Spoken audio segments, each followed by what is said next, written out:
Two teams who have battled through 6 games have come right down to the final shot of the work. They're in overtime. Timeout left. Down by 1. And the volley, a play after the air. There was a whistle and he was fouled. He was fouled. It was a big pressure shot. 11, 10. Oh my goodness.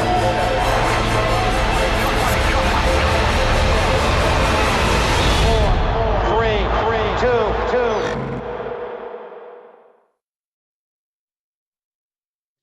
Энэ амралтын өдрийн мэндийг хүргэе. Start Loser яг одоо та бүхэндээ NBA Talk нэвтрүүлгийн 15 дахь дугаарыг та бүхэндээ хүрэхэд бэлэн болоод байна. Студид Анхаа, Баясаа, Идрээ гурав сууж байна. Тэгээд өнгөрсөн 7 хоногт болсон онцлог үйл явдлуудыг бид нар та бүхэндээ дараагийн 1 цагийн хугацаанд ярилцсан хүргэх болно. За хамгийн ихний сэдэв бол хүмүүсийн хүсүүлж ярилцахыг ер нь бидний бас ярилцасаа гэж хүсэж байсан зүйлүүдийн нэг бол Golden State Warriors-ийн хожигдсон явдал. Энэ тоглолт руу бид нар орох уу? За тэгээ. За Golden State Warriors талбай дээр Boston Celtics-ийг хүлээн авч тоглосон. Энэ тоглолт нэг олонний өмнө анхаарал бол байгаагүй. Гэхдээ Boston талбай дээр болсон үлрэлийн ихэнд болсон тоглолтыг ирээ санаж байгаа бол Boston Celtics Golden State Warriors-ыг хэмэлт цагт хожих төгсөн юм шүү үзэгчтэй. За тэгээд тоглолтондсон Boston Celtics тоглолтын эхлэлээс сайн тоглож илаа. Гэхдээ Golden State Warriors-ийн лидер Stephen Curry буучхийг хүсэхгүй байсан нь өөрийнх нь гаргаж ирсэн тоглолтоос шууд харагдж байсан. За Harrison Barnes энэхүү голын шидэлтийг хийснээр ердөө ганцхан оны зүрдээ тоглолт болсон. Ингээд 10 секунд хугацаа үлдсэн. Хажуунаас бөмбөг Isaiah Thomas нэрсэн. Thomas хэцүү байдлаас тогтсон. За саяны бөмбөгийг удаашуулсан мөрсөөс бид нар харж байсан. Бараг бөмбөг таслагдах бол маш ойрхон байсан гэдгийг сануулъя. Ер нь бол энэ шийдэлтийг бол хүмүүс яг орчлоо л гэж боддог. Ер нь ойлгомжтой. Curry хийдэг. За тэгээд Barnes харин Stephen Curry дамжуулахгүй өөрөө шийдэлтийг гүйцэтгэж алдснаар энэ тоглолтод Boston Celtics Golden State Warriors үлрэлийн 8 дахь хожигдлыг хүлээлгэсэн. Ингэснээр Golden State Warriors багийн тухайд бол талбай дээр 54 тоглолт дараалан хожигдоогүй байсан одоо сайн цуврал нь зогссон. Тэгээд хамгийн сүүлд бол өнгөрөх оны 1-р сарын 27-ны өдөр Chicago Bulls багт хожигдчихсан байлаа. Тэрнээс хойш эхний хожигдол нь талбай дээр хожигдсон хожигдол бол Boston Celtics баг эсрэг гэсэн энэ тоглолтод болсон байгаа. Chicago Bulls хожигдсон юм санджаа 2 нэмэлт цаг сунгаад Rose хожлын гол хийдэг. Тийм болж ирсэн л та. Тэгээд Bulls юм чинь сандаг байх уу? Энэ тоглолтын дээр тэгээд гол онцолж ярих юм бол мэдээж Boston Celtics-ийн Isaiah Thomas байсан. Энэ залуугийн талаар. 2 өөр агсын асуудал болсон байсан шүү дээ. Эхний агс нэг ч оноо аваагүй. Тий. 2 дугаар агст 22 оног авсан. За оноо аваагүй шалтгаан 2 дугаар агс оноо авсан шалтгааныга өөрөө яг хуу хошигнсан байдлаар ч бас жигнэсэж гэсэн тайлбарласан нь болохоор тийм их засварлагын үеэр пүүзэс болсон гэж байгаа. Тэгээд бүх оддын загвар гэж байгаа юм шүү дээ. Кобигийн хэдний юм бэ? Хамгийн сүүл гарсан чинь 11 үлээ. Мэдгүй 10 хэдэн юм шиг. Би сайн мэдэхгүй л пүүз. Тэгээд энэ дундуур пүүзэс болсон өөрөө хэлсэн байсан. Би яг тэр нөгөө бүх оддын загварыг өмсөхөөр ер нь байг оноо авдаг гэдэг тийм зүйлийг хэлсэн байлээ. Тэгээд одоо мухар сүсгийн л асуудал багш. Тийм л баг. Тэгээд Isaiah Thomas яалч ихний тоглолтын ихний агст бол яалч тун таархан тоглож илаа. Тэгээд гэхдээ 2 дугаар агст бол үнэхээр огтоор тоглож гараад ирсэн. Тэгээд Boston Celtics-ийн тоглолтод гаргасан тоглолтыг бол би жинхэнэ багийн тоглолт гэж хэлмээр байна. Бас нөгөө талаар бас Golden State Warriors-ийн ядралттай ч юм шиг тийм эсвэл хит одоо Boston Celtics-ийг басцсан ч юм уу нэг тийм нэг л өрдний тоглолтууд нь бол төдийлө харагдахгүй л яа тэгээд тоглолтын төгсгөлд бол харин тэд нар хожигдчихсахгүй гэдгээ бодсон уу эсвэл гинт одоо сайн тоглолтоо гаргаад ирсэн. Уг нь бол олон нор хожигдчихсэн шүү дээ. Ихэнх тоглолтуудаа Golden State Warriors 3 дугаар үеийг бол давуу дуусгадаг шүү дээ. Энэ тоглолтын дээр бол харин Boston Celtics 3 дугаар үеийг давуу дуусгасан байна. За энэ асуудал дээр бол ерөнхийдөө тоглолтыг юусэн Boston-ыг өөрсөнд хожино гэсэн итгэл байсан. За Boston-ийн тоглолтын дараа бол хэлэхдээ бидний нэг одоо юу гэдэг нөгөө Golden State-ийн талбайдаа 54 хожигдоогүй дараалыг зогсоохын төлөө одоо яасан ч гэдэг юм уу тиймэрхүү юм бол ерөөсөй байгаагүй. Бид нар өөрсдөө плей-оффын байрлалд өрсөлдөж байгаа. Заавал хожих ёстой тоглолт гэж бид нар гарч ирсэн. Өрсөлдөж ямар баг байх нь хамаагүй гэсэн ийм сэтгэл зүйтэй гарч ирсэн байсан. Хэрэв санаж байгаа бол тэд нар өөрсдөө талбай дээр Golden State-ийг үлрэл эхлэхэд үлрэлийн эхний 20 хэдэн тоглолт хожсныхан дараа нь хожингаа алдаж ирсэн шүү дээ. Тухайн үед ч гэсэн би Boston-ыг үнэлж байсан юм. Ер нь эвгүй баг шүү. Яг л адилхан small ball тоглолцдог. Адилхан одоо нэг бүрэлдэхүүний өвд нэлээд юм болно. Дээрээс нь Энэ багийн хамгаалагчд Avery Bradley гэдэг залуу байгаа. Эсчгийн байр дээр тоглодог. Энэ залууг бол ер нь баг миний хувьд өөрийнхөө саналыг хэрэгжүүлдэг бол all defensive гэдэг багт бол ямар ч 1-2 юм айл нэгт нь бол багтах заавал шаардлагатай тийм сайн хамгаалт хийж байгаа тоглогчлж байгаа харагдана л да. Boston Celtics яг энэ асуудлыг бид нар ярьж ин дүүл гэж байгаа хүмүүс гайхаад бүр ингээ шоконд орж байгаа юм шиг Warriors хожигчлоо гэж байгаа. Гэхдээ Warriors гэдэг багийн сүүлийн 54 тоглолтод талбай дээр нэгч ялагдаагүй босоо байсан энэ амжилтыг бид нэр эргээд нэг харц. За энэ хүсэлтийг үзүүлцгээд энэ ч одоо юу гэсэн үг вэ гэхээр талбайдаа ийм удаан хугацаанд буюу 1 жил хагас бараг хагас болох гэж байна шүү дээ. За 1 жил хэдэн сар юм бэ одоо? 3 сарын хугацаанд юм уу? NFL 2 удаа Супер Боулын авраг тодорсон. Нэрт голфчин Tiger хугацаанд шүү дээ. Тийм. Энэ хугацаанд. За нэрт голфчин Tiger Woods Чансаны 47-оос 472 хүртэл унсан. Тэгээд Philadelphia 76 баг NBA-гийн рекорд болох талбайдаа 42 хожигдол амссан гэдэг.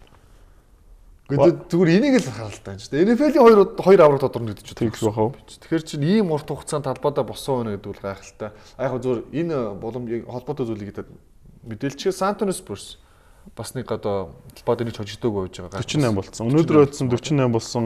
Улирлын эхлэлийг 38 лөө 38 дараалж хоцсон талбайд байсан. Одоо үлдсэн 3 тоглолтоо хожих юм бол талбайд хийж 3 тоглолтоо хожих юм бол анх удаа NBA-гийн түүхэнд талбайд нэг улир нэг ч хожигдоогүй амжилт. Тэгэд хин юуны Golden State Warriors-ийн амжилттай 3 дараалал очих юм бол ойртон шүү дээ. Бас ойртон тийм. Тэгээд 1980 оноос хойш Boston Celtics-ийн 41 гэсэн амжилтыг одоо эвдэх юм боломжтой болж шүү. Тэгэхээр энэс бас лагуу зүйл юм. Тэгээд сагсан хүмүүс өнөртөө бидний үнэхээр яах талчгүй алдцтай байна л да. Тун гоё үе ирж гин сагсан NBA-гийн сагсан мөхт бол гоё ирээ ирлээд тэгээд талбай дээр 54 дараалал ойцсон. Энэ бол NBA-гийн дээд амжилт шүү дээ. Ийм амжилт өмнө ямар ч баг энэ 70 жилийн хугацаанд гаргаж байгаагүй. Тэгээд энэ амжилтыг гэрч болж байгаа нь бас таатай байна. Тэгээд энэ амжилт нь эвдэгдэх магадлал эрх үлрэлэхэд байж болох юм те. Тэглэг байх. San Antonio Spurs плей-оффын тоглолтыг бол тооцохгүй шүү үзэгчтэй. Тийм, тэрийг улирлын тоглолтууд. Улирлын тоглолтууд San Antonio Spurs энэ үлрэлд одоо үлж байгаа 3 тоглолтод талбай дээр хожиж байгаа юм бол эрх үлрэлийн эхний 2 юм 3 тоглолтын дараа энэ 54 дараас хойшлын цувралыг зогсоож давж гарах боломжтой болж байна. Түрүүний тоглолтоо бол за Golden State Warriors багийн үлдсэн тоглолтуудын хуваарийг одоо хэлснээр харуулж байна. Энийг юутай холбож байгаа болохоор мэдээж Chicago Bulls-ийн алдарт 72-10 гэсэн рекордыг эвдэж чадах уугүй юу гэдэг асуудал яригдж байгаа. Тэгээд сая Boston хожингууд хүмүүс гид эргэлзэж ирсэн. Тэрний өмнө нь болохоор Milwaukee Bucks хамгийн анх хожигдсон. Тэгээ өмнөх тоглолтод Warriors ингэ хожоод яваад ирсэн үед бол хүмүүс баг 72-10-ыг эвдэх нь ойлгомжтой гэж бодож байсан. Одоо бол баг зэрэг эргэлзээ гарч ирж байгаа. Ягаад гэвэл Steph Curry-г хамгаалах аргыг Бостон олчлоо гэдэг яриа гараад байгаа шээ цааш. Ерөөсөө байгаа бүх хүмүүс арга. Гэхдээ тоглолтыг эргээд харах юм бол тэр сүүлийн мөчид бөмбөг таслах нь одоо зүйл бол магадгүй нэг 10 сэнжийн зөрөгтөл зөрж ш тэр бөмбөг таслах. Тэр бөмбөг таслсан бол хурдан товтлон шилжээд Warriors хөдсөн тоглолт. Сүүл Steph Curry холон дээрээс товтлож амжилттай байсан бол overtime болсон тоглолт. Тэгэхээр энэ дээр үүдийн муудаа хожигдсан юм бол байхгүй. Хожигдох цаг нь болцсон байсан гэдэг л тийм дүгнэлтийг бид нэр ихэд их боломжтой. Тэгээ сая үлдэж байгаа тоглолтуудыг хоёрыг дахиад нэг харъя да. Энэ тоглолтуудаас хамгийн эвгүй үргэлжлэх нь би бол дараагийн тоглолт гэж бодоод байгаа. Portland плей-оффт орохын тулд зайлшгүй хожих ёстой. Дээрээс нь Warriors энэ үлрэлт хожигдж байгаа багуудыг ерөнхий ажихаар залуу, багийн лидер нь хүртэл залуу, багийн гол тоглогч нь бүгд тийм залуу, эрч хүчтэй тийм багууд тун эвгүй үргэлжлэлтэй үзүүлээд тийм багууд. За Spurs-тэй ихний тоглолт дээр бол би бол ингэж байх Pop. Магадгүй хүмүүсээ. Сүүлийн тоглолтын дээр гэхдээ Greg Popovich хоёулын дээр ч хамаач магадгүй шүү. Гэтэ өөрийнхөө талбай дээр хэмжилтийг бас мань хүн толгойд нь жоохож байж болохгүй гэж юу? Болохгүй гэж юу? Popovich барьцгүй. Жоох юм бодчихсон. Memphis Grizzlies бас яг нэг тоглолтын дээр нь бас эвгүрсэлж магадгүй юм. Memphis юу байгаа юу? Яг удахгүй бас юуны Memphis-ийн талаар ч юм уу? Тэсгтийн талаар сүүлийн сегментээр ярилцах учраас тэр талаар өрхөө тэгээд ер нь амжилт нэгдэх үү?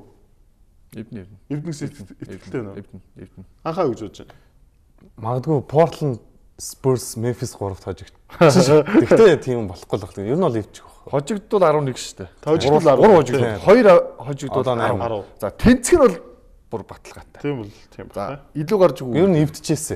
Эвдчихээс харин. Гэхдээ энэ амжилтандаас сая ингээд өрсөлдөрийн сонирхолтой болсон Бостон Селтиксээр Азия Томсроос чамгаа мэдээлэл өгч хэлж байсан талбараа. Тийм.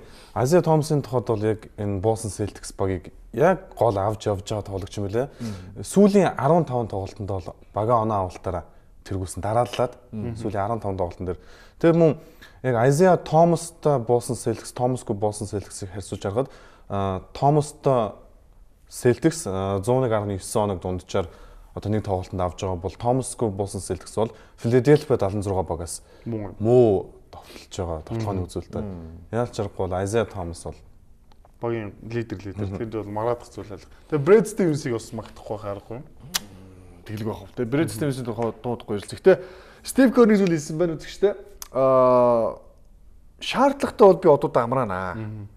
За ялангуяа Steve Kerr хэлэхдээ хин хэнийг онцлсон байх гэхээр мэдээж Klay Thompson, Stephen Curry, Draymond Green гэсэн одоо их гуруула ээлжилж амраах бол магадлал бол байгаа гэдэг мэдээллийг өгсөн. Гэхдээ энийг чи бүр аль дээр хэлсэн шүү дээ. Бараг худалч сарын өмнө хэлсэн шүү дээ. Одоо л амраагаагүй явж байгаа. Тэгэхээр энэ юу гэсэн үг гэхээр амжилтын хойноос явж байгаа нь ойлгомжтой шүү дээ. Тэгэхээр тоглогч нь хүртэл хэлээд байгаа шүү дээ. Draymond Green хамгийн сүүлд Draymond Green хэлсэн. Бид нар бол тэр амжилтыг л бодоод байгаа шүү дээ шүү. Тэгэхээр өөрсдөө цаа одоо хичнээн багийн сэлжуулагч нь амраа гэсэн байдал гаргасан ч байж болно л та. Тэгээд тоглогч нь өөрсдөө бас одоо тасалжуулагчийн саналтаас нийлэхгүй бас өөрсдөө за бид нэр зүгээрээ ч юм уу тэгээд тоглож иж болох юм. Яг энэ талаар TNT-ийн ESPN-ийн хоорондоо нэлээд мэтгэлцсэн. Lisa Leslie Joe Dumars биш Isaiah Thomas хоёр хөлөөд хоорондоо ярьжсэн хүмүүс асууж байсан байхгүй одоо жишээ нь аврагын 7 хоногоос явах юм уу эсвэл 72 арга эвтгийн хоногоос явах юм уу гэдэг. Хэрвээ 72 аргад ойрхон байгаа бол Isaiah Thomas хэлэхдээ яв. Аврагыг золиослож чамаагүй яв. Ягаад л энэ чинь түүхэнд бичгдэг айхтар амжилтаа гэдэг. Lisa Leslie болохоор одоо авраг ав сурсан. Sparks багт байх та WNBA-гийн хэлсэн амжилт хамаагүй. Эцсийн юу үлддэг вэ гэхээр аврагын бүгжүүлэлт, аврагын туг үлддэг. Амжилт бол угаасаа эвдэгддэг хизээ нэгэн цагт. Магадгүй дараад нь бүр энэс илүү амжилттай баг 1-2 хоногтой тулэрлэг дуусгах юм бол хэн мэдлээ гэж. Тэгэхээр тэнгууд нэг нөхөр нь юусэн бэ гэхээр яг хоёлоо гэж болохгүй гэж хэлж байгаа. Тэгэхээр энэ жил бол Golden State хоёулын нараас яваад байна л та. Тэр бол амжилтын чараас аврагын чараас явж байгаа. Brad Stevens-ийн тухай өмнөх дугаар дээр ярилцжсэн тэрийн хүүхдэр гэсэн бид нар хэлжсэн Brad Stevens ягаад шилээд авч болж болохгүй гэж. Гэтэ авч чадах уу? арай чахгүй.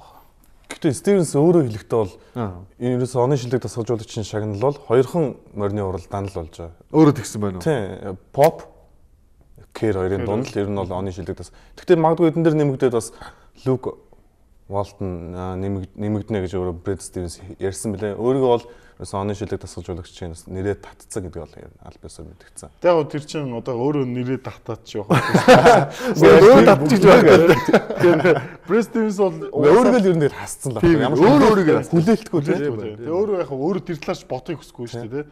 Тэгээ Brad Stevens бол өөрийнх нь тасгалжуулагчийн карьерт бол үргэлж нэг underdog гэж одоо дутуу үнэлэгддэг эсвэл анхаарлын төвөөс гадуур байдаг тэнцвэржүүлэгчтэй. Өөрөөр нь Butler их сурвал Энисигийн сүүгийн түүхэнд хамгийн алдартай үнсгэлжингийн үлгэрийг зохион бүтээсэн хүн.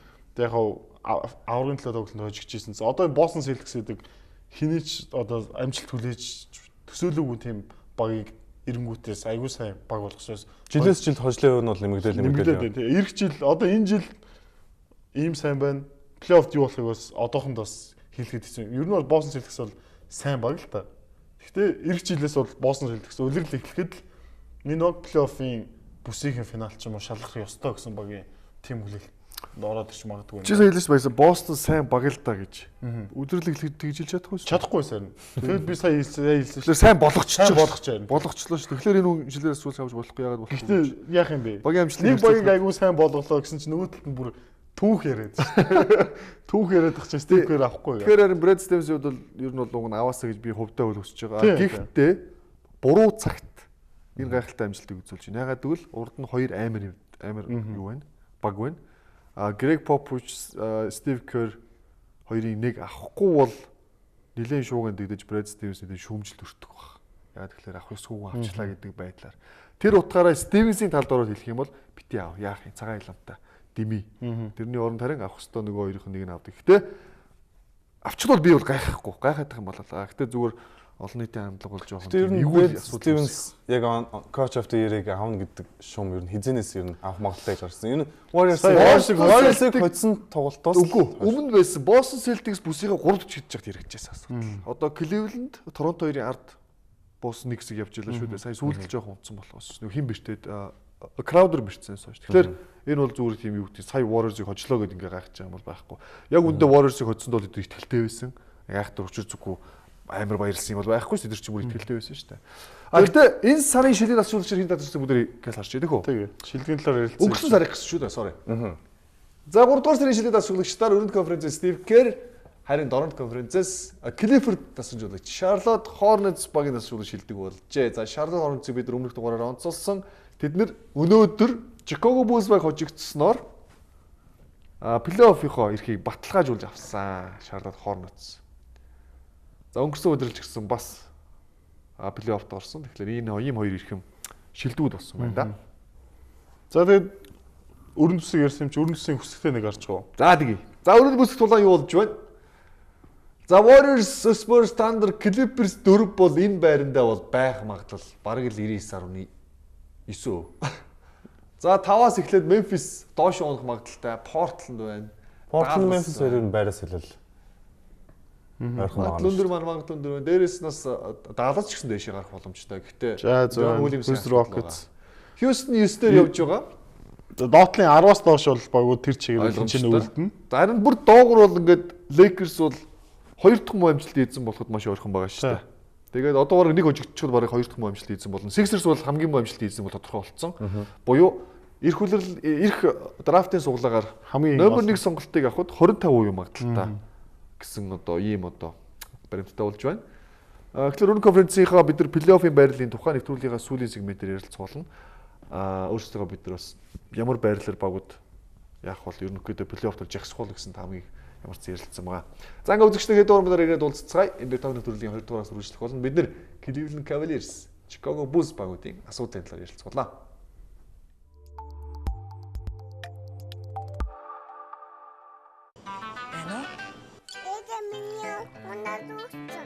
Манай гэрийн сонголт органик.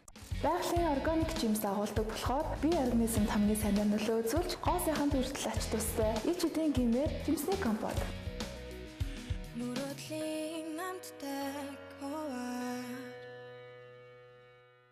MNBC таны хүсэлд нийцсэн киноны, спортын, мэдээллийн, танин мэдэхгүй хөгжмийн гадаад дотоодын шилдэг контентуудыг нуудлуулсны өндөр чанартайгаар агарын олон сувагт MNBC телевиз танд санал болгож байна.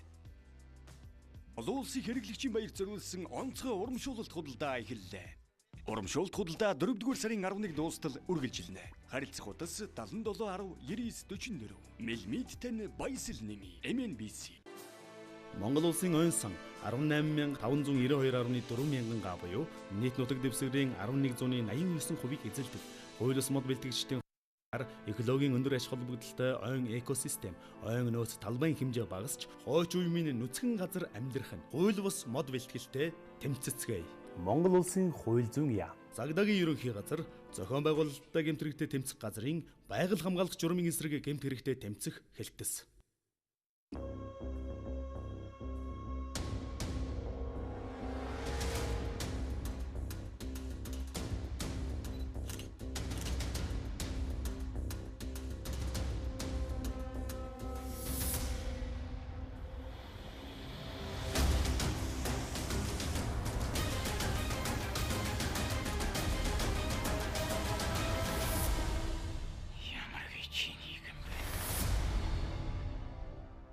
Байгалийн органик жимс агуулдаг болохоор бие организмд хамгийн сайнаар нөлөө үзүүлж, гоо сайхан хүртэл ач тустай иж эдийн гэмээр жимсний компот.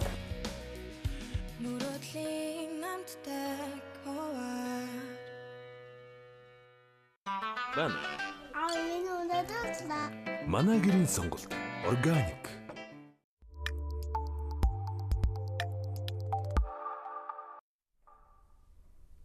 Хамтаа үзэгчдээ баярлалаа. Энэ бетон нэвтрүүлгийг үргэлжилж байна. За бид нэг хоёр дахь сегмент рүү орж байна. Юу ярилцах вэ гэхлээр дорнод бүсийн хоёр багийн талаар ярилцсан. За хоёулаа асуудалтай байгаа. Гэхдээ бид нар асуудал руу орохоос өмнө нэгэн тоглогчийг ямар гайхалтай амжилтыг үзүүлээ явж байгаа гэдээ дахиад нэг үзэгчтэй сануулъя гэж бодож байна. Энэ бол LeBron James бүх цаг үеийн онооны жигсаалтанд байр ахисаар явна.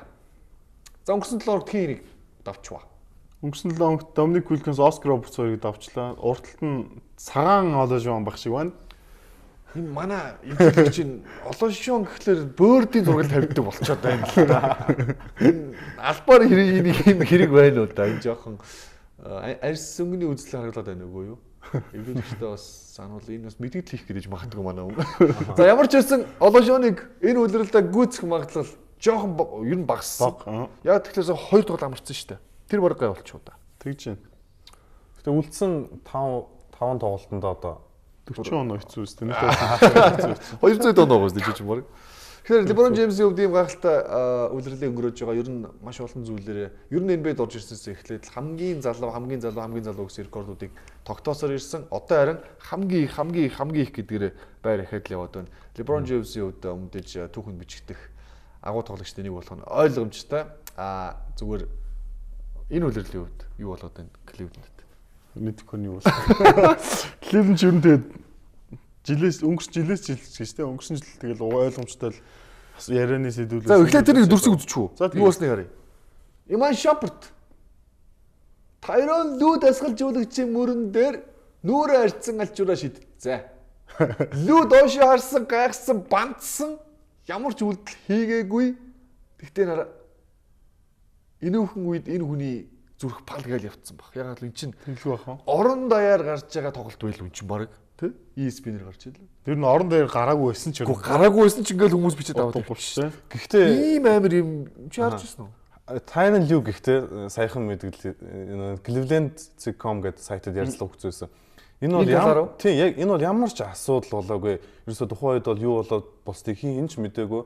Би Shumpert-тай сайн харилцаатай хэвээрээ байгаа гэл. Энэ тал бол ерөөсөө тийм шүү дээ. Ер нь бол тэр чинь асуудал واخгүй да. Тэгээ сая Iverson хэлчихсэн шүү дээ. Та нар одоо Tyronn Lue-г одоо зүгээр ойлголоо да. Lue-г ярихаар миний давсныг ярих. Яг энэ бичгээр одоо уг нь бол Lue төр чи их сайн найзуу. Тэгээ дээрээс нь Lue-г ярихаар миний давсныг ярина. Одоо дахиад багийнхан талаар ярина. Өнгөрөх 7 хоног 50 орхиод 10,000 гаруй вайн гарцсан байна гэж байна. Зөвхөн яг энэгээр. За ер нь Cleveland Cavaliers юу болоод байгаа вэ? LeBron James нэг Юкэд асуулж үргийг гүйцэтгэгч тайлт. Энэ өдөр бид бас энэ төлөвийн нөдөр үзүүлж ирсэн. Амарч явах үедээ Орсд нөхдүүд ингээ хошиноод байгаа байхгүй хоорондоо. За энэ үед Lue бол байхгүй. За энэ ч бол яах вэ? Зүгээр нэг тайм аутын үеэр. За энэ бол одоо яг талбай дээр гарч ирдэ шүү дээ. Мөрөндөөр нь давж хашгирсан. Lue хойшоо гараад байгаа байхгүй юу? Ер нь бол тэр хойшоо гараад байгаас тэр хойно хин дуурайд байна. Ингээд орлоод байна. Гэхдээ LeBron James-ийн тохиолдол ерөөсөө David Blatt-ийн үеч гэсэн багийнхнаа дасгалжуулалтын юунд нь оролцоол байдаг. Тэр чинь яг хавд нөө дасгалжуулагч нь LeBron-ы ч юм уу эсвэл яг хүлээлтэнд хүртэл тийм сайн сууж байхгүй болох шүү дээ. Гэхдээ яг энэ Miami-д бол юм байна. Гэхдээ яг энэ асуудлыг бол ерөөсөө одоо яг асуудалтай байгаа Cleveland Cavaliers багийн дотоод одоо уур амьсгалыг зөөлрүүлэх те тоглогч нарын хоорондоо эвтэй болох LeBron унтсан шүү. LeBron унчлаа. За гэхдээ за энэ ийм байна. За зүгээр хэлээ нэг бодё идэхүү. Бүгдээрээ цагаан дотор төсөөлөлт хий. LeBron James San Antonio Spurs тоглож байна гэж бодъё. Окей. San Antonio Spurs тоглож байна гэж бодъё. Greg Popovich багаад асууж үлжээлээ. Хажуунаас LeBron James сэлгэнээс ингээд хувцслах костюм бижигтэй өрлөөд байвал Popovich яах вэ? Хамгаалт дуудах. Popovich айгүй л цохоод унах юм шүү. Зүгээр энэ дасгалжуулагчийн царай хараад байгаа юм шүү LeBron. залуу. Ер нь дасгалжуулагчийн хувьд бол анх орж ирэхэд Браун байсан. Miami руу явахад Spoelstra байсан. Одоо Riley дээрээс нь дарж ирсэн ч гэсэн яг талбай дээр Spoelstra дээр ийм хүн зүйл олон л гарч ирсэн. Үгүй. Үгүй юм уу? Хурцтмал зүйл ерөөсөө баг. Гэхдээ ер нь цаагаараа. Үгүй юу? Гүү. Тэгээ одоо ингээд Lue, за өмнө мэдээж David Blatt. Эсвэл тоглогч айхтар агуу болчихороо бас ингэж гээд байдаг болд юм болов. Би зөв энэ дэр LeBron James-ийг өмөрөх нэг шалтгаан болсон. Одоо зөвтгөх маяг гэх юм уу да. За өргөн рүү нэг уралж байгаа дүрсээс байна уу юу? Өргөн рүү чи нэг сайн юуны үе таймаут дээр Атлантаг гэсэн боо юм болсон шүү дээ. LeBron James өөрөө бүх сорс мэдээгээ хаасан. Плей-оффтой бэлдсэн. Сүүлийн 2-7 хоногийн хугацаанд 28 оноо хаймын самбараас сумгаавал хаймын ассист дундчилж байгаа. Нэгэсэндээ плей-офф модонд орсон. Плей-офф араанд орсон. Гэтэл бусд нь үгүй байна. Бусд нь плей-офф орондоо плей-офф араа гэж мэдчихгүй шүү. Өөр хин хоёр бол плей-офф анхудаа ерөөс орж үзээгүй байсан хүмүүс өнгөрсөн жилээс л орсон шүү. Тэгэхээр энэ асуудал нь Леброн өөр төвшөнд очичоод нөгөө хэд нэг доогуур төвшөнд байгаад Леброн нөгөө хэдийгөө чирэх гээд ингэх гээд тэр нь жоохон буруу хөдөлгөөж хэвлэл мэдээлэлд харагдаад байна уу? Тайрон Лю түрүүн Шумпортын талаар ярьсан тэр яг энэ ярьсан дээр бас мөн Леброны талаар ярьсан байлаа. Гэхдээ яг одоо Леброн бол 5 хоногийн амралт авсан, тоглохгүй байсан. Энэ үед бол нэр яг бага плей-офф бэлдээд дотоод уур амьсгалын сайхан болгоё гэсэн яг үүдэл гэж бол Тайрон Лю харж байгаа бэл. Гэтэл үнэн ч муугүй. Яг Леброны амарч байгаа үед бол Кайри сайн тоглол нөө явахгүйсэн 3 өмсөд амжилт 8 9 болвол тий. Энэ бол их давгүй байгаа шүү дээ. Тэгээд яг юу ч болохгүй байгаа юм. Тэгээд энэ бол яг зөв шууд Лебронтой л холбоотой л тоо. Тэгээд Леброн юу гэхээр Cleveland Cavaliers-ыг тэр чигээр нь базчиж тэгээд тасалжуулагчсаа илүү их мэдлэлтэй байна. Тоглогчтой тасалжуулагчсаа илүү нөлөөлж чадж байна. Тэр ч аргагүй тэгээд өөрөө шилдэг тоглож. Магадгүй Леброн зодог талаад сайн тасгаж болж байна. Тэгж хараад идэхгүй. Шилгүүд хийцэж тасгаж байна. Коби мобич юу дасчууд чи иймэрхүү хүмүүс очиод имээ багта. За, Instagram-ээр байгаа бүгдээрээ баярлалыг харцгаа. Ер нь юу болж байна? За, Cleveland Cavaliers нэгээр гарах магадлал маш өндөр болсон. Яг л өнөөдөр Toronto Raptors шилдэгүүдээ амраагаад хожигдсон байгаа.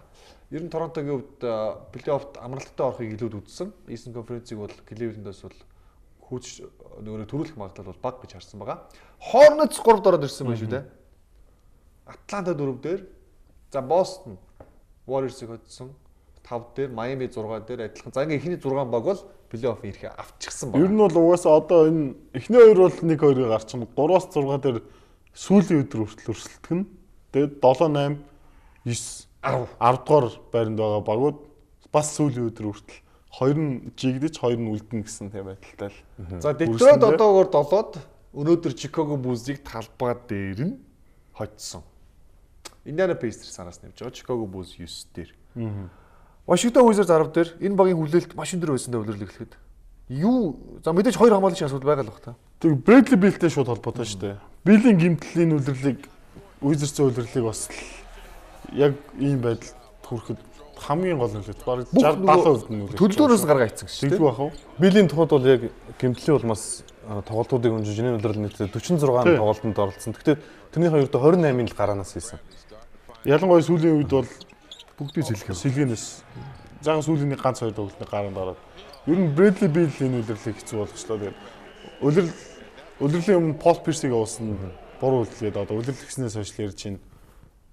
Тэгээд одоо өөр юу ч хэлэх үедээ. John Wall ганцаар бол хичнээн энэ дээр чадсан. John Wall Washington Wizards баг бол 2013 оноос хойш анх удаага плей-оффд оролцохгүй байх магадлал бол одоо энэ бол хамгийн өндөр боллоо шүү дээ. Тэгээд энэ бас нэг хамгаалтын асуудал байгаа л да нөгөө Otto Porter гэдэг залуу яагаад ч юм суларчлаа бүр яагаад би гайхаад болохгүй суларчсан. Тэгээд оптод идэвхтэй оролцоо болоод Марчин Гортат бас бэртсэн. Тийм. Гортатын бэртэл бас нэг шүү. Буцаж гараандаа гараад нэрэд минут өгсөн. Нэрээ чи хамгаалдаг тоглож биш шүү дээ. Тэгэхээр Washington Wizards одоо гол асуудал чинь бэртэл гэмтлийн асуудал гэдэг юм л да. Тэгээд плей-оффд орох магадлал хасагдчихж байна. Гэхдээ 16-аас 17 оны эрх хүлрэл гэсэн үг шүү дээ. Washington Wizards хин гэрээтэй үлдэж байгаа гэдэг бүгд одоо харцгаая. Тэр энэ багийн ирээдүйн талаар одоо бүгд ярий. За Wall, Otto Porter, Marcin Gortat, Phoenix Suns-аас ирсэн Morris, Oubre, rookie, Drew Gooden. Энэ 6 үлдэх гэдэг. За Gooden-ыг хасаад нөгөө тав бол багийн ирээдүй лөө шүү дээ. Билийн асуудал гарч ирнэ. Bill одоо үзэлцэх үзэлцэн шүү. Энэ зам бол нэлээд юм бол. Bradley Beal чи одоо энэ 100 бага орхино гэдэг яриа маш ихээр дэгдэн л дээ. Тэр үлрэл дундуурсан тиймэрхүү юм болсон. Мерсер гарч л байсан. Гэхдээ яг хүссэн шиг Макс гэрээ хийж чадахгүй үгүй гэдэг чинь бас эргэлзээтэй болчлоо. Өөрхөн гимцнээс болоод нөө зах зээлийн ханшин буурчлаа шүү дээ. Тэгэд Washington Wizards бол яаж ч утсан Beal-ийг бол явуулахыг хүсэхгүй нь бол ойлгомжтой. Гэхдээ өөр багууд бол шидэгч авахыг хүсэж байгаа. Тэр чинь Bradley Beal бол ирээдүй гэдэг нь ямар ч өгтөө. Сайн хамгаалдаг. Сайн хамгаалдаг. SG-ийн байрлал бол маш хамгаалдаг. Тэгээ дээрэс нь өөрийнхөө нөө чадамжиндаа 100 хүрээг байгаа тоглогчтой. Улам сайжирна. Тэгэхээр энэ тоглогчийн төлөө бас олон багууд өрсөлдөх нь бол ойлгомжтой байх та. За Washington Wizards 10 дээр ерөнхийдөө бол хатаад плей-оффоос мултрах магадлал ер нь жоохон нэлээд өндөртэй байгаа. Wizards-ийг плей-оффд харах юм бол бид нар бол нэлээд олон багуудаас шалтгаалсан дүр зураг болж иж Wizards плей-оффт гарах магадлал. Одоо плей-оффт гарна гэсэн тэр магадлал багтаа. 9-р өрөөнд явж байгаа Chicago Bulls-ийн асуудал. Өнөөдөр хожигдсан. Талбай дээр хожигдсан. Derrick Rose энэ тоглолтод оролцоогүй. Тэгээд үе тоглолтно гэж оролцдоггүй асуудал гарсан. Jimmy Butler эргэж ирсэн өнөөдрийн тоглолтын дээр. Гэхдээ хамаг сайн хийсэн ч гэсэн triple double хийсэн ч гэсэн баг нь хожигдсан. Chicago Bulls 9-р өрөөнд дээр байж байна.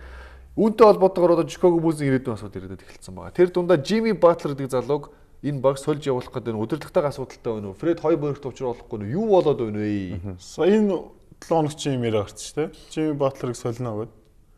Яг шуумал гараад байгаа л да. Тэгэхээр тэрээс шиг баттай юм бол байхгүй. Хойбер бол Батлерыг бол дураараа тоглогч.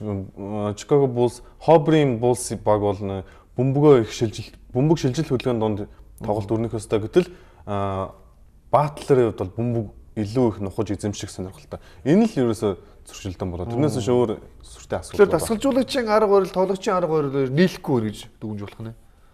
нэг талаараа тийм байж болох юм да. Тийм байж болох юм.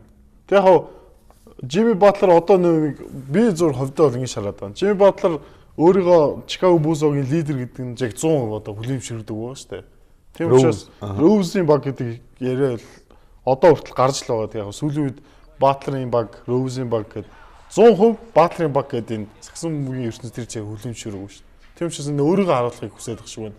Тэгээ тэр үзэл бодол нь Хойбергтэй зөрчилдөд байгаа юм болоо да. Тэгээ Хойберг болохоор дөнгөж ирсэн сахижуулагч өөрийнхөө баг гэдгийг бас мэдрүүлэх гэдэг.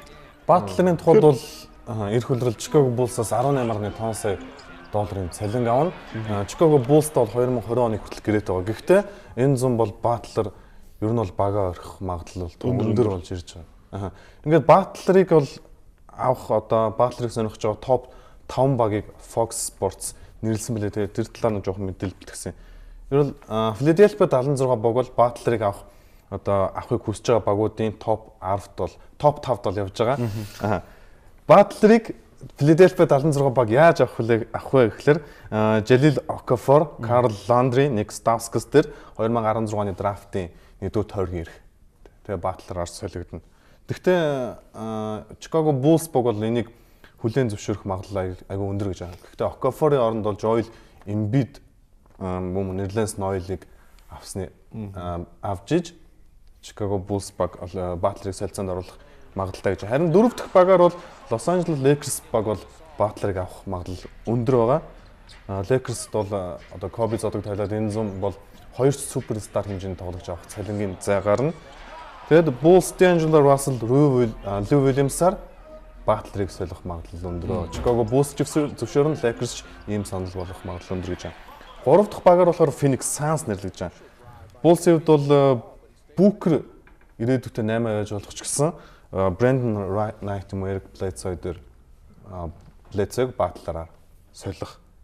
Тэгээ мөн өнгөрсөн жилийн Dragic 8-аас болж 2018 болон 2021 оны драфтын эхний тойргийн ирэх бол Phoenix Suns багт байгаа мөлий. Яг тэр драфтын тойргийн ирэхүүдээ өгөөд Батлерыг авах. Хоёр дахь баг бол Orlando Magic нэрлэж байгаа. Тэгээд яг Батлерыг авах хамгийн магадлал өндөртэй баг бол Boston Celtics юм. Хамгийн өндөр магадлал. Хамгийн өндөр магадлалтай. За Bulls-ийн фэний хувьд хямраа явчихсан шүү. Гэхдээ юу Jimmy Butler-ыг заавал авч үлдэх ёстой. Bulls өөр сонголт байхгүй. Хийсэн гэрээнийх ихний жил үстэй. Тий. Тэгээд хамгийн гол нь Bulls хэллээ шүү 18 сая долларын эрх үлрэлд.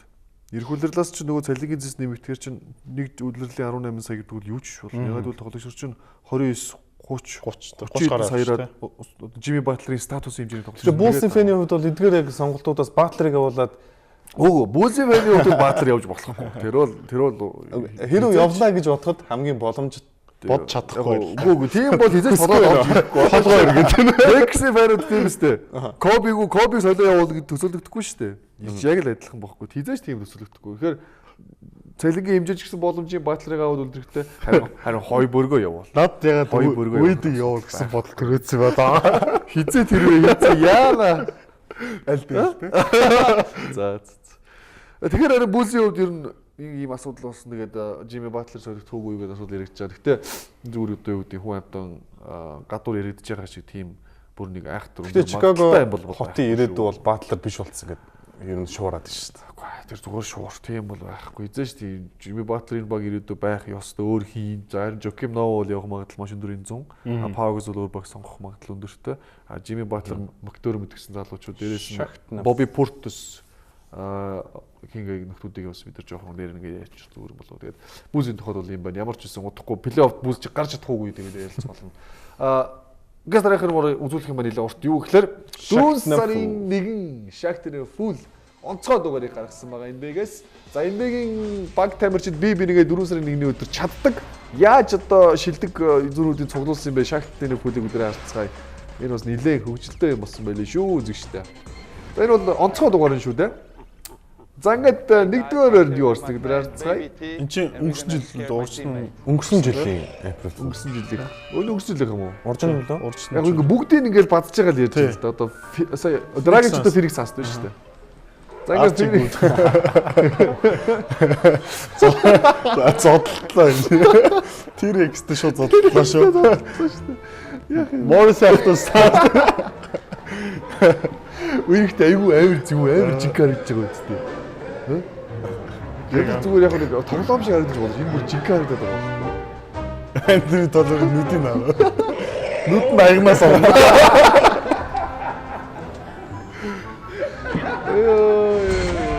Өстөө сам яриа гайгүй байж. За өдөр Dwight Howard-ыг нэг хүн чадсан байна.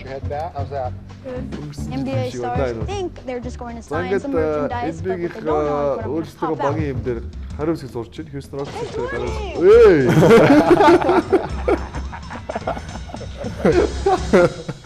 Энэ ихтэй энэ бол ихтэй авир ах юм байна. Жиг хайж байгаа юм. Тэгээд энэ дууд хэлж байгаа байхгүй. Би амьдралдаа ингэж ярьж байгаа. Чи намайг ингэж айлгсан даахны юм болоо энэ хүн бас баяр гэж байгаа. Somebody ever got me like that. So you did a good job. За 3-р. За энэ rookie байна гэдэг энэ бол rookie hazing гэдэг бүр уламжлал болсон байдаг. Rookie тоглогч байгаа болоо. Машин руу корн хийчих шиг байна тий. Nick Stauskas машингүй. Аа за. Тэгээд хаашаа их юм. Машин гард корнцчаад He was all good. Хоньны ухдаг юм. Gifts. Яар гэрээ. Hey. Гэрт попкорн авчирч байна. Rookie залууд мэдээж айхтар тийм тансаг бол байж амьдрахгүй шүү дээ болоогүй. Тэгээд apartment буюу одоо орон сууцны амьдрэх юм мэдээж. Өнгөрсөн жил шүү дээ. Nick Stauskas Sacramento Kings-ийн rookie байна. За ингээд гэрийг нь бодлож байгаа юм да.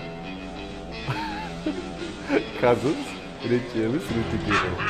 Тэр хэлж байгаа. За ингээд попкорн хийхгүй байсан байгаа юм да.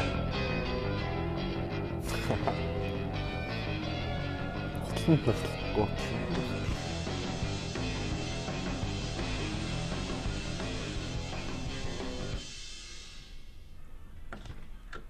Janiksta гэртээ ирж. Гэртээ орж ирсэн. Юу болсныг ойлгосон мэдээж. Rookie hazing. За rookie hazing-уудаас бас сонирхолтой юм бол rookie нартай эмэгтэй хүүхдийн нөгөө цүг гөрүүд явуулдаг. Барбины Justin Bieber-ийн зурагтай цүг гөрөөдтэй. Бибрийн зурагтай цүг гүйд юм уу? Шинэ үед гарсан зү. Урд нь дандаа Барби өгсөн чинь хин үлээ Барби Бибри.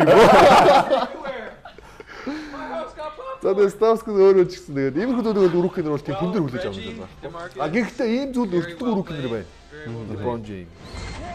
Багийнхан шууд лидер болсон. Шууд лидер болсон rookie нар. Devin Booker-ийн машин бас корнет. Хэрвээ rookie нар өөрсдөө гэсэн машинтай бол яа машиныг сайн. Попкорн.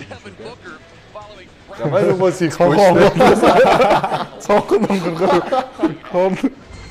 Тавдгөрийн Шакид өөрөө орсон байна.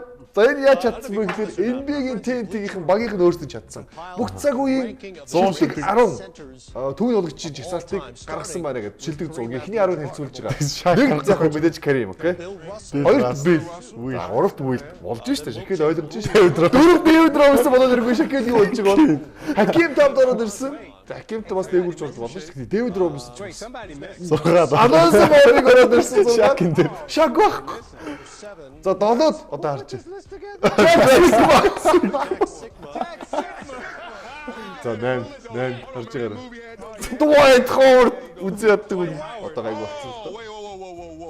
Жис шак орж ирж шүү дээ. Ийм зогтоо. Яа. Шилдэг 100 10-т Брэд Миллерийг зүгээр хошигноод байна. Гэхдээ энэ үед нь болохоор Шак бүрийг жигнээс гэж уужсэн чи араас нэрийг үзүүлээд одоо эдгээр чамаар тоглосон юм а гэж ил л та. Гэхдээ одоо Шакил бүр гайхаад бусч ирээд хамаг юм хагалчмаар санагдлаа шүү гэж байгаа байхгүй. Одоо хамгийн гол нь дахиад жоо хөгсөн дээр үзэгчтэй. Одоо энэ хамгийн гоё юм нь одоо царийг нь хараараа. Саяны жигсаалт ингээд гарч явах үеийн царай.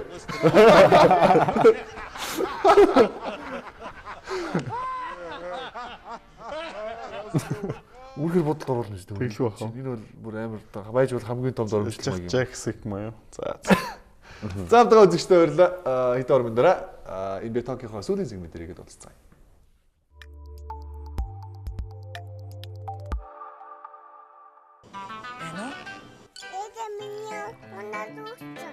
Манай гэрийн сонголт органик. Байгалийн органик жимс агуулдаг болохоор бие организмд хамгийн сайн нөлөө үзүүлж гоо сайхан хүртэл ач тустай ич эдийн гимээр жимсний компот.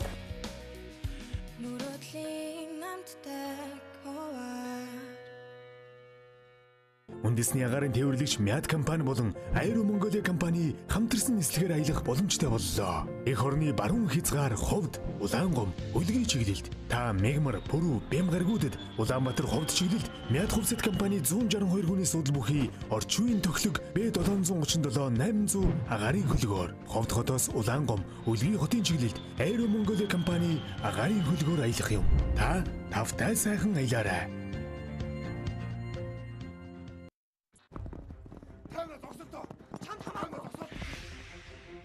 Монголын кино урлагийн салбарт Эрдэнэ оршиж байна.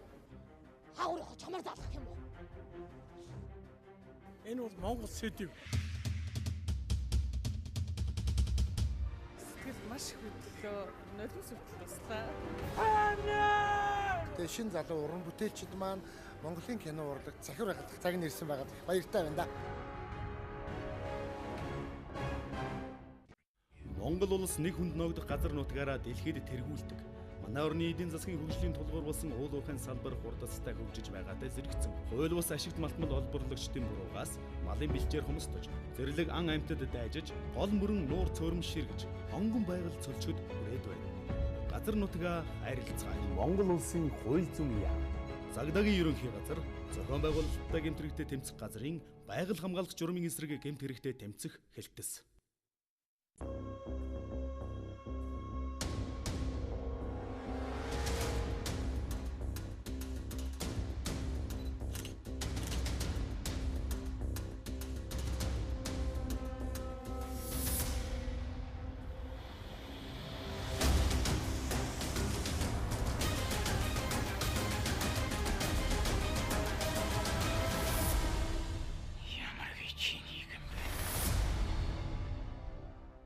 Байгалийн органик жимс агуулдаг болохоор бие организмд хамгийн сайн нөлөө үзүүлж гоо сайхан хүртэл ач тустай ич эдийн гимээр жимсний компот.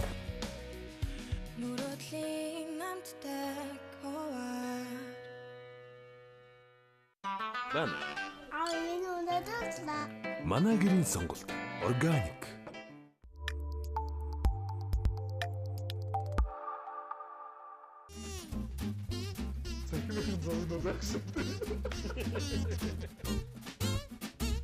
Гомтолыг спайс авчаа сайхан ирдэгсэн.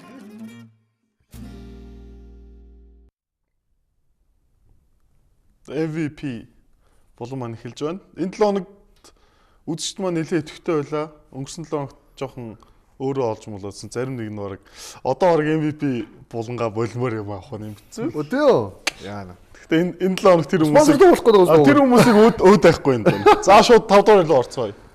Көригийн бас нэгэн ихэр ч юм уу дүүн ч юм уу нэг хүн гараад ирсэн. Монгол залуу. За нэр адилхан юм байлаа.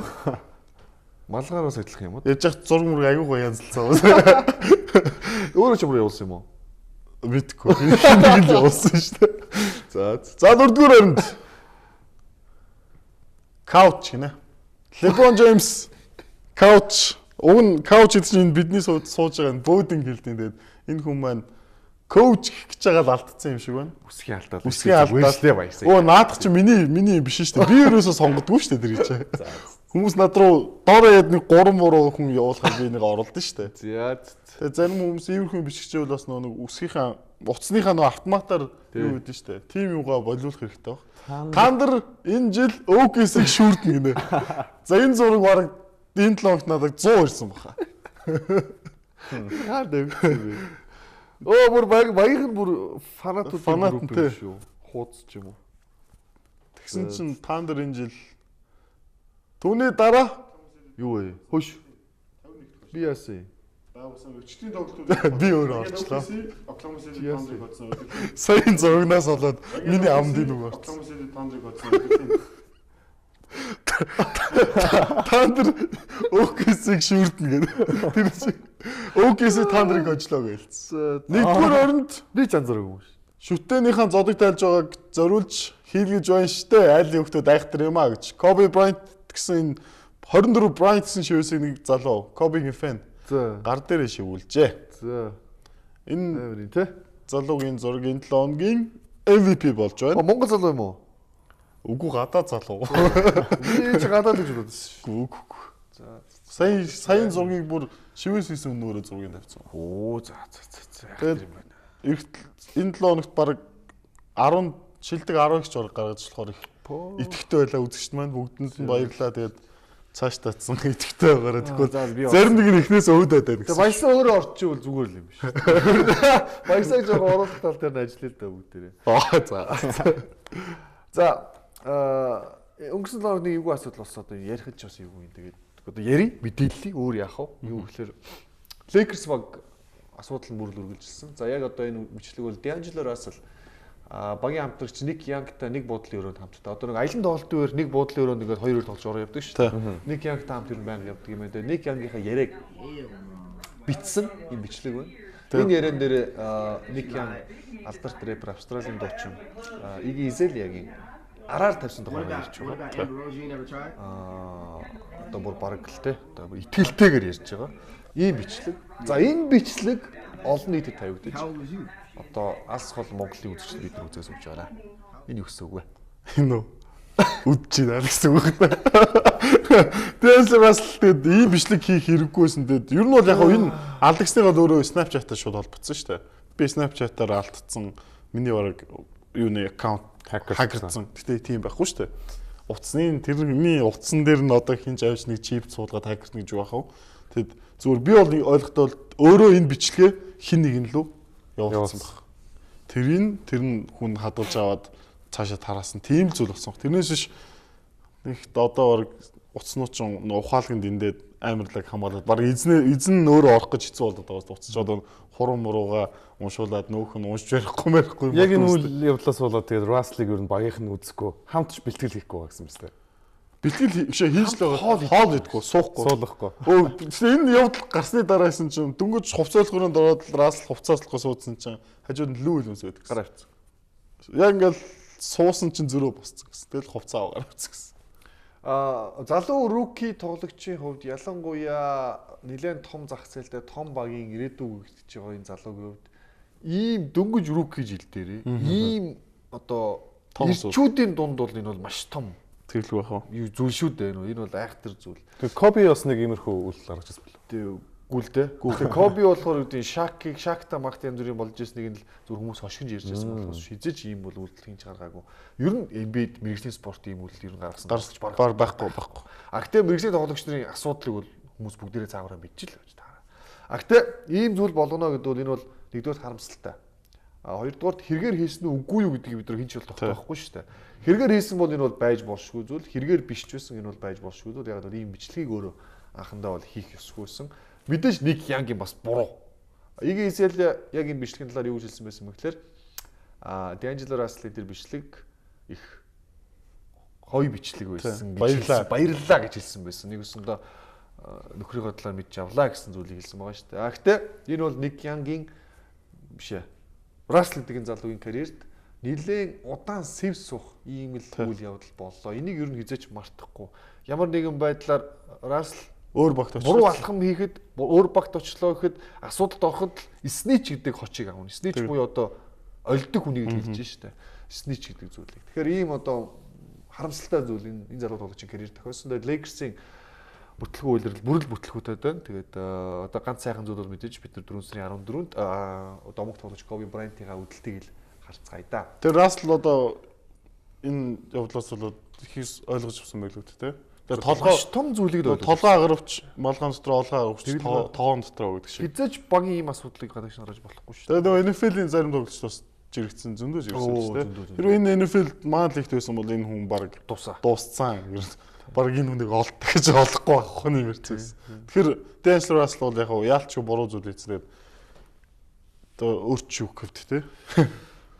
За яг энэ асуудал бол ингээд өөрөө хэлсэн ингээд цаг хугацааны ясаар бол чимээг болчих واخ эсвэл үгүй гэж магадгүй. Одоо бидний дараагийн ярилцах асуудал бол яг чухал плей-оффтой холбоотой асуудал байгаа. За плей-офф төхөж байна. Ердөө 4 сарын 17-ны өдөр 18-ны өглөө манай цагаар плей-офф аль биесээр эхэлнэ. Плей-оффтой өрсөлдөх багуудын нэрс эхнээсээ тодорхой болсон. Гэтэ байрлал бол тодорхой биш байгаа. Тийм учраас Баясаа битэрийн зүгээс за мөн өнөөдөр хамт сууж чадахгүй байгаа ч гэсэн нэвтрүүлэгтэй маань хамт байдаг, бэлтгэл ажил оролцдог. Ялалт маань бас өөрийнхөө нөгөө тамгийг бас ирүүлсэн. Ингээд ялтын тамгийг эхлэх өдөр харах уу. За тэгээ. Ямар бодоо плей-оффын байрлалыг ялт тамга гаргасан бэ? Хоёр бүсээс. За нэгдүгээр тойрогт ийм багууд хооронд таарна гэж ялтын бодлоор гаргасан байна. Тэгээд Golden State Utah 2, Clippers Portland 2, Oklahoma Houston 2, San Antonio Dallas 2. Cleveland Detroit 2, Atlanta Charlotte, Miami Boston, за Торонто Индиана 2 гэсэн ийм дүр зургийг гаргасан байна. Chicago Bulls-ыг хасаа хийсэн байна да ялтаа. Би Lakers-ийг яасан да гэж. За ялт өрөөч байхгүй яг энэ таамага өөрийнхөө зүгээс хамгаалж чадахгүй гэж эдгээр дээр бид нар бол ярилцаад ямар ч ойлгочлоо. Баясаа таамаг хэлэх үү? За тэгээ. Миний таамгийг харцгаая. Миний хараач өөр. Арай өөрөө. За Houston Golden State дээр тарах нь Houston лоош унах нэ. Биш Houston ч бүр 9-дөр байсан. Дээш гэж бодож байгаа юм шүү дээ. Utah. Utah унгаж байгаа юм байна. Биш байна. Utah байгаа. Хэнийг унах гэсэн тэгээд. Хин унж байгаа. Мэдхгүй байна. За Даллас унж байгаа. За тэгээд шалтгаан.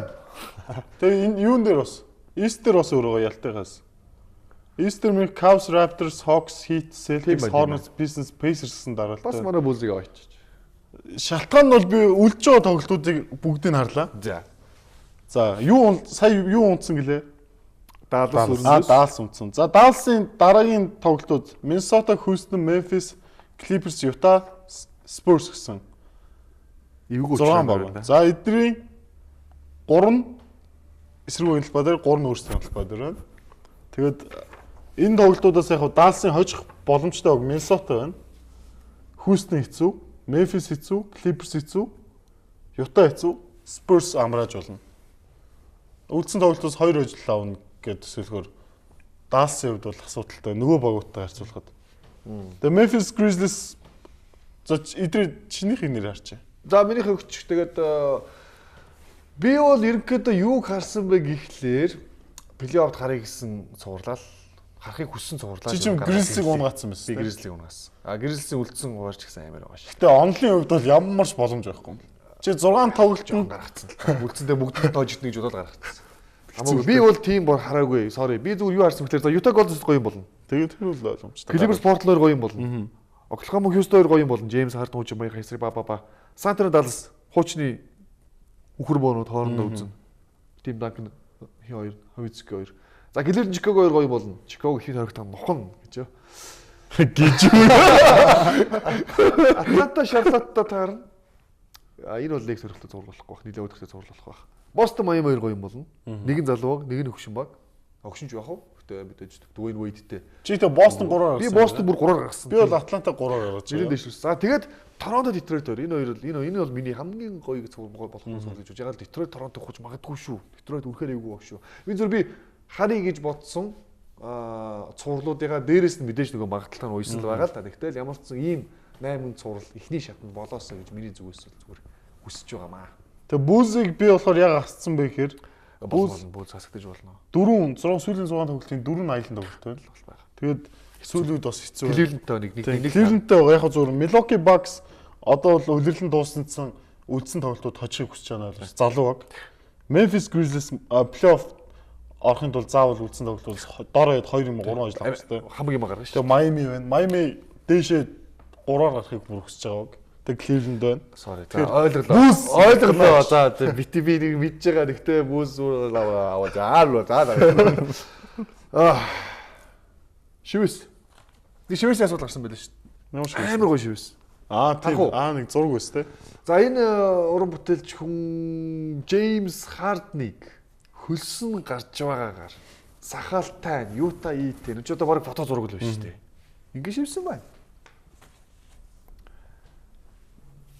Энд чинь бас нэлээд Шинэ Зеландын шивэс чинь. Тийм гэсэн. Энэ яг нөө саксны юм хөрөг зургаар аяг болчтой болчиход. За Майкл Жордны торгуулийн шугамнаас нисдэг шивэс. Энд чинь бүр бүтнээрээ бүр гоё. Энд чинь арай жоохон татчихсан шүү дээ. Тийм байна, арай жоохон татчихсан. Яг шивэсийг гоёыг харуулах гэдэг ингэсэн байна л. Энэ чинь бол амар урт шивэс үйсэн байдаг шүү. Тийм. Их гоё шивэс нүү. Ойс шивэстэй.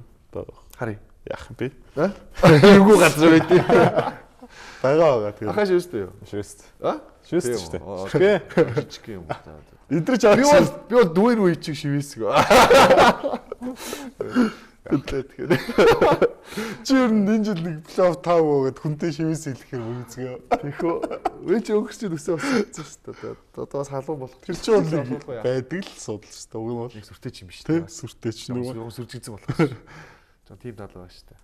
За яар саунт үзүүлэгчтэй өдөр баярлаа. Өнөөдрийн дугаар 5-наас таарсан бол гэж бид нар олон янз юм ярьлаа. Ер нь инээдтэй юм их боллоо. Уламжил ёсоор Shakhtar Full энэ 7 хоногт ямар 5 үйлдэлийг өөртөө нэрлсэн мөр бүгд одоо харцаад нэвтрүүлэг өндөрлөцгөө. За Shakhtar Full-ыг бид нар алтруу бол 4 сарын 1-ийнх нь бас тусгай дугаарыг үзүүлсэн. Энэ бол одоо энэ 7 хоногийн яг жинхэнэ дугаар шүү дээ. Shakhtar Full Hotel.com энэ үлрээс эхэлж энэхүү болон гівнэгдэг болжээ. Баясаа мэдээ үлдчихсэн бол холдоо MVP бос. Нэг сайхан өдөр болох байл үдэ. D'Angelo Russell. За би сагсан мөнгө NBA-ийн сагсан мөнгө үзсээс хизээ чи юм орж байгаа. Өөрийнхөө багийн тоглолчийг ялангуяа бүр юм хурдан тоглоход гарч байхад хаагаа авцсан. Тэгээ олчлоо шүү дээ. Үгүй юу? Энэ асуудал гарснаас хойш тоглолт үгүй юу? Үгүй өмнө. Tariq Black. Яа, Lakers-ыг орсон. Lance Stevenson шидэлтэй амжилттай Tariq Black. За энэ дөхөд нэг нь цагаал байна. 3-1 голд найдсан. Алдаа. Дөрөв дээрс наа. Бараг л 4-1 голдтой эргээ харах юм бол за хараараа. Тэгээ Стивенс ингээ байж идэг бас тий. 3-1 голд. Нэг нь аваад. Яа. Загвар дөрөв өрний орсон гэдэг гарцаа. Jared Salinger. James Harden-ы өвчийг тусцсан. 2 Валентинос яг иймэрхүү л тогтсон шүү памп хийгээд шидлээ за шидчихээ гэсэн. Нөх нь шидэлтэй за шидээ. Ой, Джеймс Харден гиснээс. Нэг өвчин чи өөрөө явж байна. Дамжуулж болохгүй маа гэдэг. Чи одоо бараг 2 дахь ингэ дамжуулж байгаа. Тийм байх шүү. Бэвэрли 3. 3 бэвэрли байсан ч авчихдаг нэ. Яа. 5 дугаар нь зэн өстой гоё. Энэ өстой гоё тий. Хоп. Яаж байгаа бэ? Энэ Корейг шидчихсэн нүднийх нь болон дамжуулаад шилж байгаа юм шиг харагдсан байна. Би суулаа нэг ганцхан юм аа тайлбар. Шитгэхээс үүдэж байна энэ хоёр залуу. Хоёулаа шитгэхээс үүдэж байна. Үгүй шитгэхээс үүдэж байна. Энэ хоёр чинь өнөөдөр би амар үзүүлсэн өөрийнхөө фэйсбүүкт оруулсан байна шүү дээ. Майкл Жордан, Scottie Pippen хоёр карьерийг нээлүүлээд холын занаас хийсэн тоо. Ганцхан Curry 1559. Curry саяхан гүцсэн. Ганцаараа. Өмнө чи бид нар Magic Johnson-ы имийг хараа гайхаж байсан шүү дээ. Юу үлээж чинь гээд. Ахтер энэ чинь сакс өмг ямар амар өөрчлөж байна. Сакс өөрөө яаж өөрчлөж байгаа гэдэг чинь бас энэ гайхалтай юмд харуулж байна л да. Тэгээ манай бүзээ өрч угаасаа тэр доороос хийгч амархан хийжихээр чадж байгаа юм шиг холоо шидэж яах юм гэдэг нэг тийм баримттай. Бүзийн сагсан өмг шүү дээ. Ер нь бол тэр үеийн сагсан өмг тийм шүү дээ. Нэр энэ талаас жоохон ярьчих бид нарт бас 1 минутын хугацаа байна. Өнөөдөр хин Scottie Pippen алсан байлаа. Нэр тий. Бид нар энэ жилийн Warriors-ыг бол тухайн юм 72 арга амжилт үзүүлсэн Chicago Bulls бол шүүрднэ гэж байгаа. 7-нд бүр 7 тоглолтод сурал шүүрднэ. Таарах юм бол шүүрднэ. Би биш ээ. MJ Klay Thompson-ыг авчин. Би бол Steph бол 20-с доош оноо өгүүлнэ гэсэн. Энэ тал дээр өгж өгч. Заахаас эхлэе. Миний хувьд бол өдөө зүгээр ярилц. Энэ ярих утгагүй сэдвэлтэй. Гэхдээ яа. Яа тэр яа. За ер нь 7 тоглолттой суул байвал 4-3-аар Warriors гэж хаа. 4-3-аар Warriors гэж юм. Паа за ярахгүй л юу гүмссэн байна шүү дээ Warriors. Энийг надад хүчээр өмсгсөн шүү. Би Portland-ийн фэн гэж шүү дээ. Би Portland. Тэгвэл Portland яг бол Bulls-тэй. Sorry. Юуас ярих гэж байна. Юу л чаашаа. Зоёо. Би бол илэрч шүү. 4-0 бол ш. 4-1-ээр бол бүүс очно. 4-1-ээр. Яг үндэ 90-ад оны яг тэр үеийн бүүсийг үдчихсэн тоглолтын зөндөл бага хутал шүсээ гожоолол ам анхаал үзчихлээ шүү дээ. Тэгээд яг одоо ингээд би өнөөдөр тэрийг уншичаад зүр тухайн үеийн бүрэлдэхүүнийг нүдээ найл зүр шууд бүүсийн бүрэлдэхүүн шууд харагдаж байна. Амар. Тэгээд дээрээс Scottie Pippen-ий тэр хэлсэн юм үнэхээр үнэн шүү. Scottie Pippen Curry-г хамгаалах юм бол Stephen Curry нэр 20-с дээш оноо авна. Хэцүү. Гэтэ уучлаарай. Маа залуу үеийн үзэгч наа. Одоо Facebook-ээр бөөн болж байгаа. За эдгээр одоо болов хаа. Гүү хэлээ. Миний бодлоор бол юу? Яг хуу энэ асуудал дээр зөв нэг зүйлийг одоо бид нар зөв илэрч байгаа шүү. Энийг бол ярих хүмүүс утгагүй зүйл. Гэтэ илэрчгээ сайхан юу гэхлээр нэгдүгээр юу? Хурууга битгий гоцоолгоо. Аль үеийн шүүлтэр их юм бэ? 90 оны шүүлтэр шүүх юм уу? 90 оны шүүгчдэр шүүх юм уу? Одооны шүүгчдэр шүүх юм уу? Хандчек хийж болох юм уу гэдгээс эхэлнэ. Хандчек одооны шүүлтэр шүүх юм бол Steph Curry тэр Scottie Pippen эсвэл MJ Klay Thompson тэр хандчек хийж чадахгүй шүү дээ. Хэцүү шүү дээ. Тэр болгоно асуудал бол. Цаг дууссан гэж байна. Тэгээд хожих юм уу? Аль нь хожно. Хэд дээр өч? Бүүз үү? Ер нь бол 4-0 асуудал. Нэг хожно гэж байхгүй. Басейн тоглоод гэлээ. Төрүүлээ 4. Дээрээс Rodman Draymond-ийг гаргахгүй шүү дээ. Үгүй ээ дуусаа юу гэж. Уучлаарай. Тэр үн Chicago Bulls-ыг үзээг. За эфир нариулагч маань яарлаа дээ. Ялт нариулагч маань 9-г болж байгаа. Үзэгчтэйгээ их лог бүгд уулзцгаая.